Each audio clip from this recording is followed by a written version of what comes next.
Mga kapatrol, top priority ngayon ng Warriors ang pagpapalakas ng kanilang team dahil sayang, nasa peak pa si Stephen Curry at meron pa silang chance na mag-contend ng championship kung magkaroon ng upgrade ang team.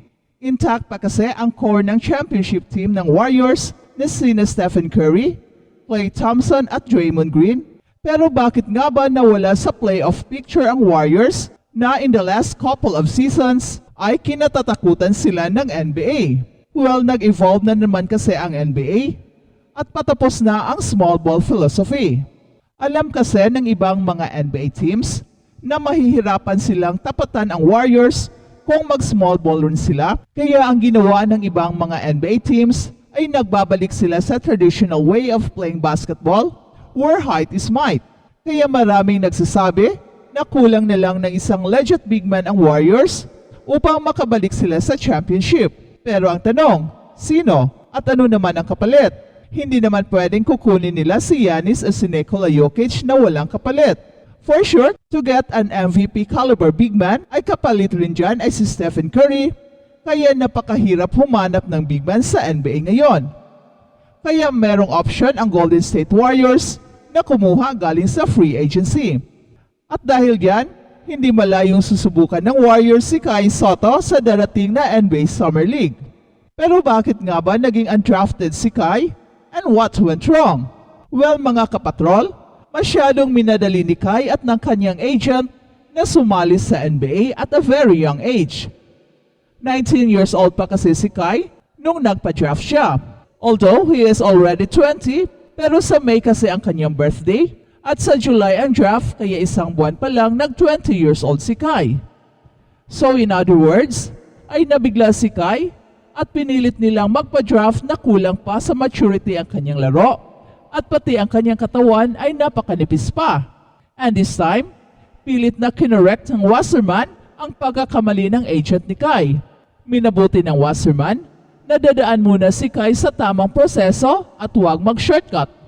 Kaya ngayon ay nag-focus sila sa pagpapalaki ng kanyang katawan.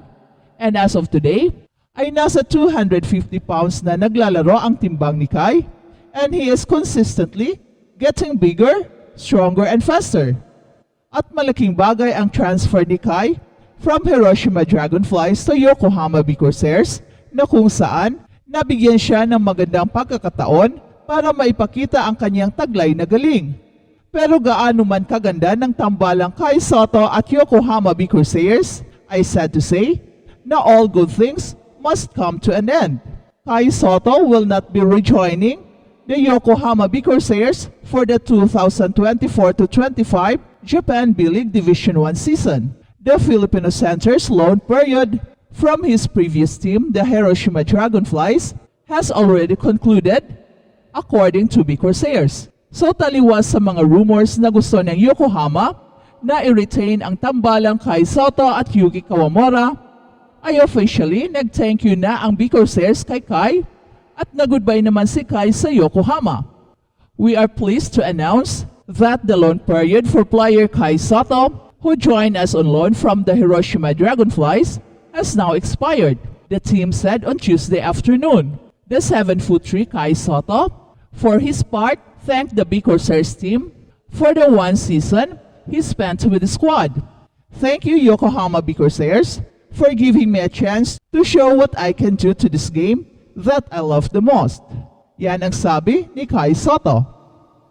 At balitang NBA naman, ang mga stars ng NBA na nasa kanilang 20s ay ang maglalaban-laban sa Conference Finals.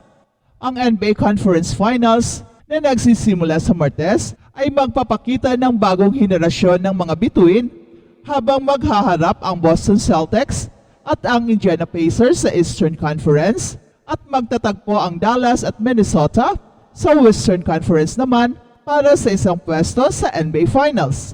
Ang 26 years old na si Jason Tatum at ang 27 years old na si Jaylen Brown ng Boston Celtics ay mga veterano na dahil nakarating na ang Boston Celtics sa Conference Finals sa nakaraang 2 seasons.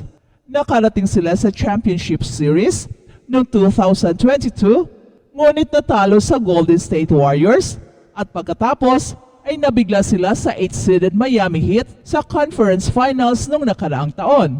Makakaharap nila ang Indiana Pacers, ang kupunan na may mataas na energy sa opensa, na pinangunahan ng 24 years old na si Tyrese Haliburton, habang sa West Conference, ang 25 years old na si Luka Doncic, ang mamumuno sa Dallas Mavericks, laban sa 22 years old na si Anthony Edwards at ng Minnesota Timberwolves. Si Kyrie Irving na na-trade sa Dallas Mavericks noong February 2023 ay nakita ng malapitan kung ano ang hatid ni Luka Doncic, ang league's rising superstar. They have no fear. Yan ang sabi ni Kyrie Irving matapos talunin ng Dallas Mavericks ang top-seeded na Oklahoma City Thunder sa 6 na laro sa conference semifinals. They want to kill our records. They want to kill us every time they get on the court. Sabi ni Kyrie Irving, isang 8-time All-Star na nagwagi ng titulo kasama ang Cleveland Cavaliers noong 2016. That was the first thing I noticed about Luka, that he just had no fear going against the best in the world. He always walks around like he is the best player in the world. I think that's where it starts. Dagdag pa ni Kyrie Irving. At si LeBron James ay nananatiling isang puwersa sa edad na 39 years old, ngunit ang kanyang Los Angeles Lakers team ay na-sweep ng Denver Nuggets sa unang round ng playoffs. Na-sweep ng Timberwolves sina Kevin Durant at ang Phoenix Suns sa unang round, habang inalagaan naman ng Pacers si Giannis Antetokounmpo at ang Milwaukee Bucks.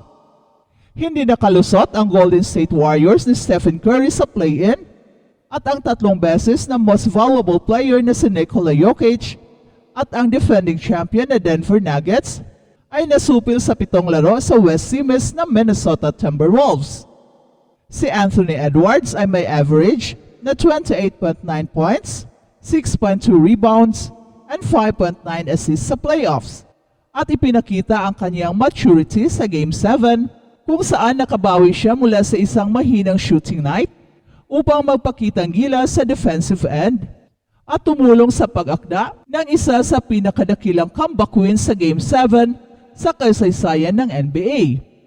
I'm not one-dimensional, sabi ni Anthony Edwards, kung saan ang kanyang kahangahangang season ay nagdala sa kanya sa US Olympic team. Ngunit iniisip ni Kyrie Irving na may kalamangan itong si Luka Doncic sa maturity. Ang Slovenian star ay nasa playoffs sa ika-4 na beses, ang kanyang longest prior run sa trip of the conference finals in 2022. Sabi ni Kyrie Irving na nakahanda ng magningning si Luka Doncic kasama ang bagong suporta sa paligid niya, at hindi lang siya mismo ang sumusuporta sa kanya, kundi ang buong kupunan.